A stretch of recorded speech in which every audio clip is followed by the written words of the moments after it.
ప్రభువును రక్షకుడునైన యేసుక్రీస్తు ప్రభువారి పరిశుద్ధమైన నామంలో ఈ ఉదయకాల వాక్య ధ్యానమును వీక్షిస్తున్న విశ్వాసులకు, సంఘమునకు, సేవకులకు, సకల పరిశుద్ధులకు దేవుని కృపయు, దేవుని సమాధానము, ఆయన మందిరములో దీవెన మీకును మీ కుటుంబములకు కలుగునుగాక. ఆమేన్. ఉదయకాల వాక్య ధ్యానము అపోస్తలుడైన పౌలు ఎఫెసీయులకు రాసిన పత్రిక 5వ అధ్యాయము 15వ వచనమును ధ్యానం చేసుకుందాం. దినములు చెడ్డవి కనుక మీరు సమయమును పోనీయక సద్వినియోగము చేసుకొనొచ్చు, అజ్ఞానుల వలె కాక జ్ఞానుల వలె నడుచుకున్నట్లుగా జాగ్రత్తగా చూచుకొనుడి. దినములు చెడ్డవి కనుక మనం సమయమును పోనీయక ప్రభు యొక్క చిత్తమేదో గ్రహించి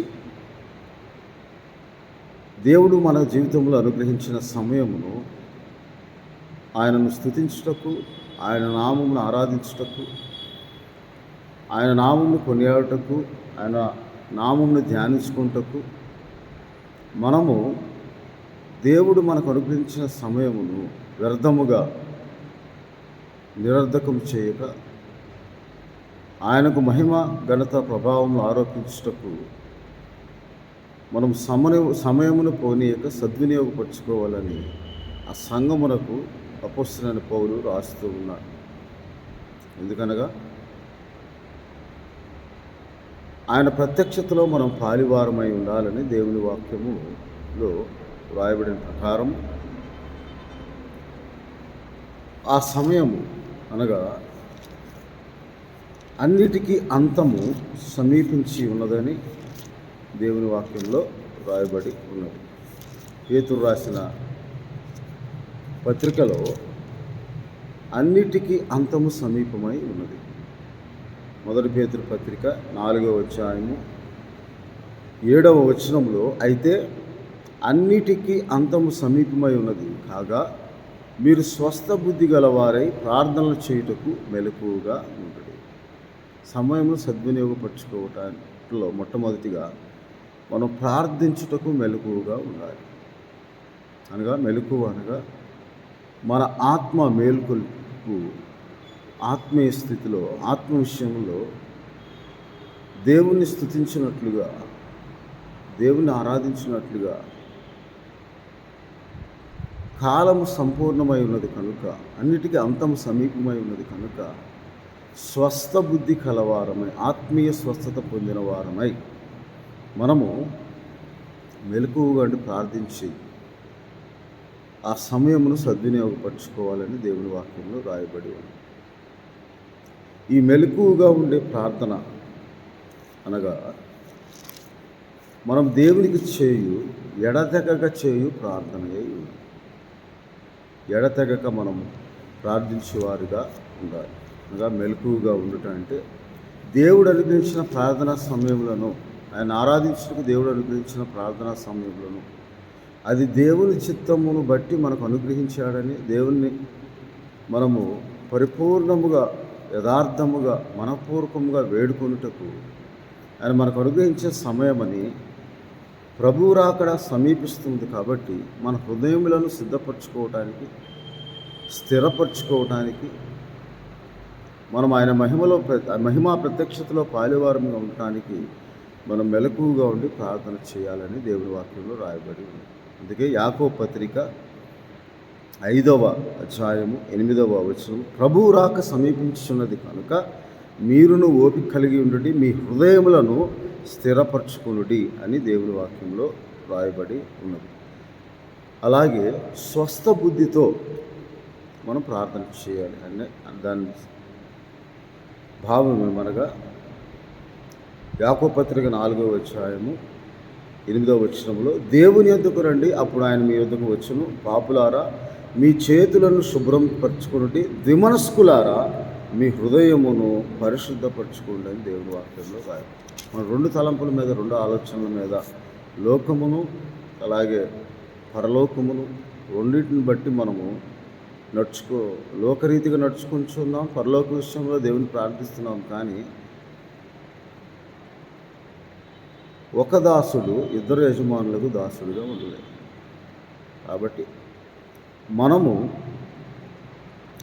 కాలము అన్నిటికీ అంతము సమీపించి ఉన్నది, ప్రభు రాక సమీపిస్తూ ఉన్నది కనుక మనం మెలకువగా ఉండి ప్రార్థన చేయాలని దేవుని వాక్యంలో రాయాలి. ఎడతెగక మనం ప్రార్థన చేయాలని, ఎల్లప్పుడూ ప్రార్థన చేయాలని, నిత్యము ప్రార్థించు మనము ఆత్మీయ స్వస్థత పొంది సమయమును సద్వినియోగపరచుకోవాలని దేవుని వాక్యంలో రాయబడి ఉంది. అందువలన అపోస్తలుడైన పౌలు గారు ఎఫెసీయులకు రాసిన పత్రిక 6వ అధ్యాయం 18వ వచనంలో ఆత్మ వలన ప్రతి సమయమందును ప్రతి విధమైన ప్రార్థన విజ్ఞాపనలు చేయొచ్చు, మీరు పూర్ణమైన పట్టుదలతో విజ్ఞాపన చేయొచ్చు, మెలకువగా ఉండుడి అని దేవుని వాక్యం. పూర్ణమైన పట్టుదలతో మనం విజ్ఞాపన చేయొచ్చు ఉండాలి. ఎడతెగక పట్టుదలలో ఎడతెగక విసుకక ఎల్లప్పుడూ మనం ప్రార్థించేవారుగా ఉండాలని, అది ఆత్మ వలన మనం ప్రార్థించేవారు. ఆత్మతో ప్రార్థన చేతును, మనసుతో ప్రార్థన చేతునని కొరింథీయులకు రాసిన మొదటి పత్రిక 14వ అధ్యాయంలో అపోస్తలుడైన పౌలు గారు ఇలాగ దేవుని వాక్యంలో 12వ వచనంలో, మీరు ఆత్మ సంబంధమైన వరల విషయమై ఆసక్తి గలవారు కనుక సంఘమునకు క్షేమాభివృద్ధి కలుగు నిమిత్తము అవి మీకు విస్తరించినట్లు ప్రయత్నము చేయుడి.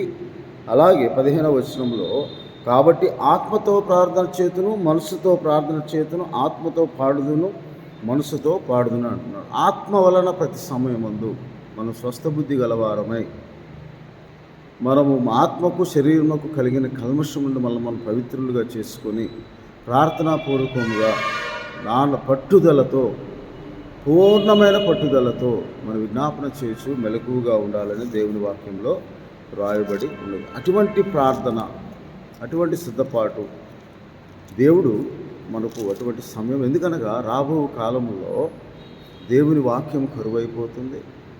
దేవుని వాక్యమును ఉన్నదిగా ఉన్నట్టుగా యథార్థంగా లేఖనానుసారముగా వాక్యానుసారముగా దేవుడు బోధింపమని ఆజ్ఞాపించిన ఆజ్ఞానుసారంగా బోధించు బోధకులు, సేవకులు, కాపరులు కూడా ఇక మీదట కరువైపోతారని దేవుని వాక్యంలో రాయబడి ఉంది. ఆయన ప్రకటించే సువార్త కూడా సమాప్తమవుతూ ఉన్నదని దేవుని వాక్యంలో రాయబడి ఉన్నది. కాబట్టి ప్రకటన గ్రంథం 10వ అధ్యాయము 6వ వచనంలో ఇలాగ దేవుని వాక్యంలో, పరలోకమందును అందులో ఉన్న వాటిని, భూమిని అందులో ఉన్న వాటిని, సముద్రమును అందులో ఉన్న వాటిని సృజించి యుగయుగంలో జీవించిన వాని తోడు ఒట్టు పెట్టుకొని ఇక ఆలస్యం ఉండదు. కానీ 7వ దూత పలుకు దినముల్లో అతడు బోధబోచుండగా దేవుడు తన దాసులకు ప్రవక్తలకు తెలిపిన సువార్త ప్రకారము దేవుని మర్మము సమాప్తమగుచు ఉన్నదని దేవుని వాక్యంలో రాయబడి ఉన్నది. కాబట్టి ఆ సమాప్తమైపోతూ ఉన్న దేవుని వాక్యం కూడా కరువు అయిపోతూ ఉన్నదని దేవుని వాక్యంలో రాయబడి ఉన్నది. కాబట్టి సమాప్తం అవుతూ ఉన్నదని యేసుక్రీస్తు ప్రభువారు కూడా సిలువ మీద సమాప్తమైన, నేను తండ్రి యొద్ద నుండి పంపబడిన, నేను తండ్రి కార్యములు చేయుటకు, తండ్రి చిత్తం నెరవేర్చుటకు, సువార్త ప్రకటించుటకు, అనేకుల కొరకు విమోచన క్రయముగా నన్ను నేను అప్పగించుకొని నేను నా రక్తమును కాచి అనేకులను ప్రోక్షించుటకు, అమూల్యమైన నిర్దోషమైన రక్తమును ప్రోక్షించుటకు, నలగొట్టబడిన శరీరము ద్వారా రక్షణ కలుగుటకు తండ్రి చిత్తం ఏమై ఉన్నదో నన్ను పంపిన వాని చిత్తం నేను నెరవేర్చి సమాప్తం చేసి ఉన్నానని దేవుని వాక్యంలో. ఆయన సిలువ మీద దప్పిగొలుచున్నాను అంటాడు. ఇంకనూ దప్పిగొలుచు ఉన్నాడు, అనేక ఆత్మల కొరకు దాహం కలిగి ఉన్నాడు. అది రాబోయే కాలంలో ఆయన శిష్యుల ద్వారా వినిన వాక్యమును విని విశ్వాసం ఉంచిన వారి గురించి ఇంకా అనేక ఆత్మలు రక్షింపబడాలని, ఆ సువార్త ప్రకటన ద్వారా అనేకులు దేవుని యొద్దకు నడిపింపబడాలని, దేవుని వైపు తిరగాలని ఆయన దాహము కొనుచున్నాను, దప్పి కొనుచున్నానని చెప్పిన ఆ సువార్త కూడా రాను ఈ కాలంలో ప్రకటింపబడుతూ ఉన్నది అనేకుల ద్వారా. ఆ సువార్త ప్రకటన కూడా సమాప్తమగు కాలము వస్తూ ఉన్నది. కాబట్టి మనము ఆ సువార్తను నమ్మి రక్షింపబడి బాప్తిసం పొంది రక్షింపబడాలని యేసుక్రీస్తు ప్రభువారు మార్కు సువార్త 16వ అధ్యాయం 16వ వచనంలో చెప్పి నమ్మి బాప్తిసం పొందినవాడు రక్షింపబడును. కాబట్టి మీరు సర్వలోకంలోకి వెళ్ళి సర్వ సృష్టికి సువార్తను ప్రకటించుడి అని సువార్తను ఆ సువార్త కూడా సమాప్తమయ్యే కాలము వస్తుంది. కాబట్టి ఆయన మేఘారుడే రాబోచు ఉన్నాడు. ఆ మేఘారుడే రాబోచు ఉన్న ఆ ప్రభువు యొక్క ప్రత్యక్షతను మనము పాలివారుగా ఉండినట్లు ఆయన వచ్చినప్పుడు ఆయన చెప్పిన మాట నమ్మక మనము మత్తయి సువార్త 15వ అధ్యాయంలో యేసుక్రీస్తు ప్రభువారు చెప్పిన మాటను జ్ఞాపకం చేసుకుందాం. మత్తయి సువార్త 15వ అధ్యాయంలో దేవుని వాక్యంలో ఇలాగూ రాయబడి ఉన్నది. మీరు మీ పారంపర్యాచారం వలన 6వ వచనంలో మీరు మీ పారంపర్యాచారం నిమిత్తమే దేవుని వాక్యము నిరర్ధకం చేయొచ్చును. ఒకవేళ మనం ఆచార సంబంధంగా దేవుని ఆరాధిస్తూ ఉన్నామేమో, ఆ పారంపర్యాచారం వలన మనం దేవుని వాక్యం నిరర్ధకం చేస్తూ ఉన్నాము. అలాగే ఈ ప్రజలు తమ పెదవులతో నన్ను గణపరుచుదురు కానీ వారి హృదయం నాకు దూరముగా ఉన్నది. పారంపర్యాచారం వలన పెదవులతో మాత్రమే స్తుతించేవారముగా ఉన్నాము, కానీ ఆత్మ సంబంధముగా మన హృదయం దేవునికి దూరముగా ఉన్నది. మనుషులు కల్పించిన పద్ధతులు అనగా పారంపర్యాచారం వలన దైవోపదేశములను బోధించు వారు నన్ను వ్యర్థముగా ఆరాధిస్తూ ఉన్నారు. ఒకవేళ మనం అలాగూ వాక్యమును విని వాక్యాన్ని మన హృదయంలో నాటుకోనకుండా, వాక్యానుసారంగా మనం జీవించకుండా, ఆ వాక్యం ఆధారం చేసుకొని మనం ప్రార్థించకుండా ఉంటే, ఆరాధించకుండా ఉంటే మనం వ్యర్థముగా ఆరాధిస్తూ ఉన్నాం, నిరర్ధకము చేయుచున్నామని దేవుని వాక్యంలో వ్రాయబడి ఉంది. కాబట్టి అలాగూ మనం ఉండక ఇక కాలము అన్నిటికీ అంతము సమీపిస్తూ ఉన్నది. ఆయన రాకడ సమయం సమీపిస్తూ ఉన్నది. ఆయన రాకడ సమయంలో మొదట దేవుని వాక్య విషయమై, దేవుని సువార్త విషయమై సాక్ష్యము రాను రాను కరువైపోతుంది. అన్నిటికీ అంతములో ఆ దేవుని వాక్యమును బోధించు వాక్యం, అయ్యో ఆయన మేఘారుడు వచ్చున్నాడు, ఆయన చూసిన వారందరూ రొమ్ము కొట్టుకుంటారని ప్రకటన గ్రంథం 1వ అధ్యాయం 7వ వచనం, మనం చెప్పినప్పుడు వినలేదే, ప్రకటింపబడినప్పుడు నమ్మలేదే అని అప్పుడు ఆయన వచ్చి తన సంఘమును, ఆత్మ సంఘమును తీసుకొని పోయినప్పుడు విడవబడిన వారు, వ్యర్థముగా ఆరాధించేవారు, వాక్యము నిరర్ధకం చేయువారు, పారంపర్యాచారంగా దేవుని ఆరాధించేవారు, విడిచిపెట్టబడిన వారు రొమ్ము కొట్టుకోకుండా మనం ఇప్పుడే ప్రార్థనాపూర్వకంగా లూకాసు వార్త 18వ అధ్యాయంలో సుంకరి ప్రార్థన వల్ల మనం ప్రార్థన చేస్తూ మనం స్వస్థ బుద్ధిని కలగవారు, ఆత్మీయ స్వస్థతను పొందుకొని, పాపములు క్షమింపబడి వారు పొందుకునే ఆత్మీయ స్వస్థతను మనం పొందుకొని దివమనస్కులుగా ఉండక, లోకముతో స్నేహిస్తూ దేవుని ఆరాధించే వారంగా ఉండక, మనము దేవుని వాక్యం నిరర్ధకము చేయక, ప్రకటింపబడిన సువార్త నిష్ప్రయోజనం కాకుండా, ఆ వాక్యమే మన పాదములకు దీపము, మన త్రోవకు వెలుగని కీర్తన గ్రంథం 119వ అధ్యాయం 105వ వచనంలో రాయబడిన ప్రకారము మనము దేవుని యొద్దకు నడిపించడానికి ఆ వెలుగును సత్యములను బయలుదేర్చి, ఆ వెలుగు సత్యము యేసుక్రీస్తు ప్రభువును వెంబడించే వారముగా, మన సిలువను ఎత్తుకొని ప్రతిదినము ఆయన వెంబడించే వారముగా లూకాసు వార్త 9వ అధ్యాయం 23వ వచనంలో ఉన్న ప్రకారము సమయమును, మనము దేవుడు అనుగ్రహించిన సమయమును మనము సద్వినియోగపరచుకోవాలి. మీ యందు కరుణించి, అందుకే యెషయా గ్రంథం 30వ అధ్యాయంలో దేవుడైన యెహోవా ఇలాగ సెలవిస్తూ ఉన్నారు. ఆయన ఎందుకు ఆలస్యం చేయుచున్నాడు అంటే, యెషయా గ్రంథం 30వ అధ్యాయం 18వ వచనం, కావున మీ యందు దయ చూపవలనని యెహోవా ఆలస్యం చేయుచున్నాడు, మిమ్మల్ని కరుణింపవలనని ఆయన నిలవబడి ఉన్నాడు. యెహోవా న్యాయం తీర్చు దేవుడు, ఆయన నిమిత్తము కనిపెట్టుకుని వారందరూ ధన్యులని యెషయా గ్రంథం 30వ అధ్యాయం 18వ వచనంలో రాయబడి ఉన్నది. కాబట్టి మనము స్వస్థ బుద్ధి గలవారమై, సమయం అన్నిటికీ అంతము సమీపించి ఉన్నది కనుక మనం స్వస్థ బుద్ధి కలవారమై ప్రార్థన చేయొచ్చు, ఆత్మ వలన ప్రార్థన చేయొచ్చు. దేవుడు చేత మనకు అనుగ్రహింపబడిన క్రీస్తు ఆత్మ వలన నాయన, తండ్రి, అబ్బా అని మొర్రపెట్టు, ఆ ఆత్మ వలన, క్రీస్తు ఆత్మ వలన హృదయంలో ఉండి మనం ప్రార్థించేవారుగా ఉండాలని దేవుని వాక్యంలో రాయబడి ఉన్నది. హెబ్రీయులకు రాసిన పత్రిక అందువలన 10వ అధ్యాయం 37వ వచనంలో, ఇక కాలము బహు కొంచెముగా ఉన్నది, వచ్చుచున్నవాడు ఆలస్యం చేయక వచ్చును, నా ఎదుట నీతిమంతుని వాడు విశ్వాస మూలంగా జీవించుడు, కానీ అతను వెనక తీసిన ఎడల అతని యందు ఆత్మకు సంతోషము. అయితే మనము నశించుటకు వెనక తీయవారము కాము, ఎందుకనగా మనము నమ్మిన వారిని మనం ఎరుగుతాం. ఆయన నిజమైన దేవుడు, రక్షకుడు, నిత్య జీవును అరిగించే దేవుడు. నిన్ను నన్ను ఆయన కాపాడాలని, ఆయన సన్నిధిలో నిలవబెట్టాలని, దేవుని యొద్దకు నడిపించాలని, ఆయన రాకడ సమయంలో మనము నిందారహితులుగా నిష్కపటులుగా ఉండాలని దేవుడు మనం నశింపక నిత్య జీవం పొందినట్లు తన కుమారుని ద్వారా నిత్య రక్షణను మనకు అనుగ్రహించి ఆయన ప్రేమను ప్రత్యక్షపరిచాడు. ఆ ప్రేమను మనం ఎరిగి, ఆ సత్యమును ఎరిగి, ఆ సత్యము నమ్మిన వాడమై మనము రక్షింపబడటానికి దేవుని వాక్యంలో తెస్సలోనికి రాసిన మొదటి పత్రికలో రాయబడిన ప్రకారం 2వ అధ్యాయం 13వ వచనంలో ఇలాగ దేవుని వాక్యంలో రాయబడి ఉన్నది. మీ ఆత్మ మిమ్మల్ని పరిశుద్ధపరచడం, మీ సత్యము నమ్మటం వల్ల రక్షణ పొందుటకు దేవుడు ఆది నుండి మిమ్మలను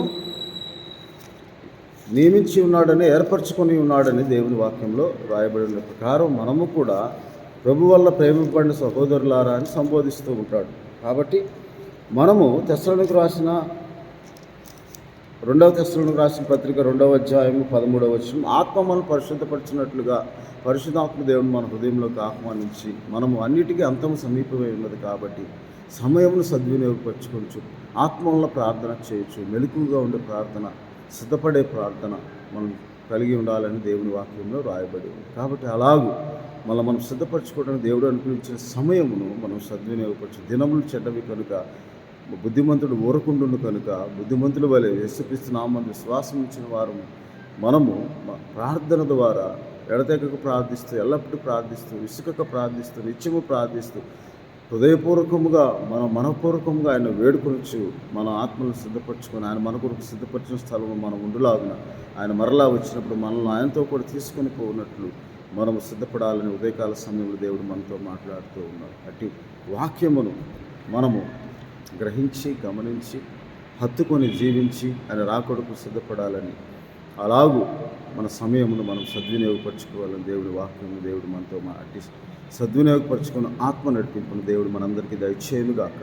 ఆమేన్. ప్రభువానికి స్తోత్రాలు. అవును తండ్రి, దినములు చెడ్డవి కనుక మేము సమయమును సద్వినియోగపరచుకుని అజ్ఞానుల వలె కాక జ్ఞానముల వలె ప్రభా మేము ముందు ఆశ్రయించి జీవించినట్లుగా మెలకుగా ఉండి ప్రార్థన చేయొచ్చు. ప్రతి సమయము ఆత్మ వలన ప్రార్థిస్తూ మా ఆత్మను సిద్ధపరచుకునే భాగ్యం ప్రతి ఒక్కరికి దయచేయమని ప్రభా. కాలము సమీపించి ఉన్నది, అన్నిటికీ అంతం సమీపించి ఉన్నది. అది దాన్ని ఎరిగి ప్రభా మేము స్వస్థబుద్ధి గలవారమే, మమ్మల్ని మేము మీ సన్నిధిలో నిందారహితులుగా, నిష్కపటులుగా ప్రభా మీరు మా కొరకు అర్పించిన యాగమును, సమర్పించిన ప్రతి ప్రభా కార్యమును, శిలువ యాగమును జ్ఞాపకం చేసుకుని మీ రక్తంచే ప్రోక్షింపబడిన వారు, పరిశుద్ధపరచబడిన వారమే, మీ మహిమ ప్రత్యక్షతలో పాలివారము సహాయం దయచేయమని మీరు మాకు అనుగ్రహించి ప్రతి సమయం బట్టి మీకు స్తోత్రాలు చెల్లిస్తాం.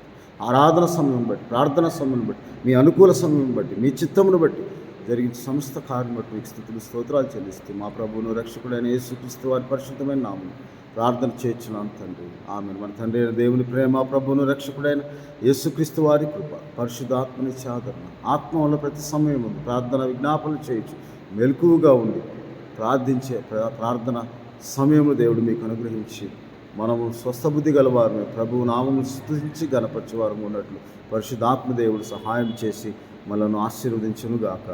ఆమేన్. దేవుడు మిమ్మల్ని దీవించునుగాక. ఆమేన్.